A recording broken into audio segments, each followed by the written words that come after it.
That's the sound of both major and minor sixth intervals, used a whole lot in country music and other kinds of music, virtually every kind of music.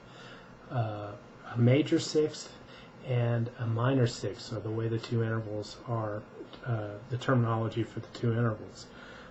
The reason that they imply so heavily major and minor chords is because they use keynotes out of the triad, which we're going to get to very shortly.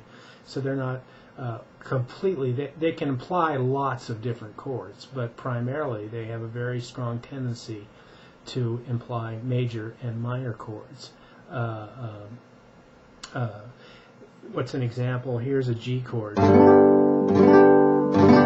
G is right here. Well, this note right here, you can recognize that as a sixth interval, and that's the third. That's a minor sixth. The third of D, of G, I'm sorry, is a B, and the root up on the top is the G.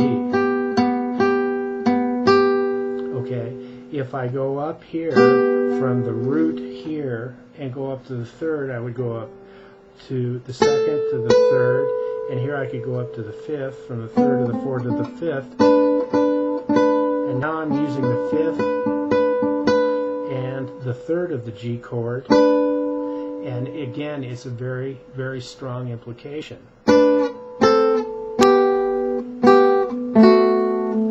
So this little move right here really implies like G chord to a D chord, because in the key of D, you can see the D there, maybe.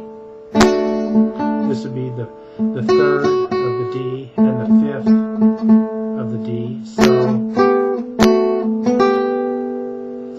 So that's why you hear them a lot, because they can imply things. Now, or major chords quite well. They can also imply minor chords just as easily. If this is G major, then if we flat the third or lower it, we get minor.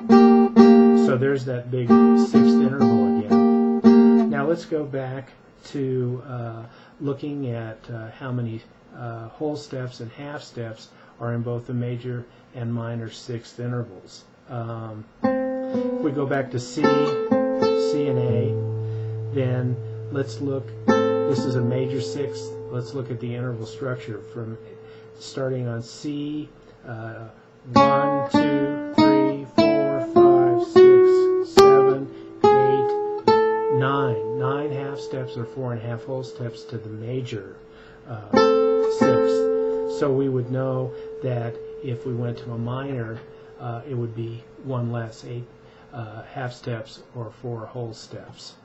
That's major and minor sixth.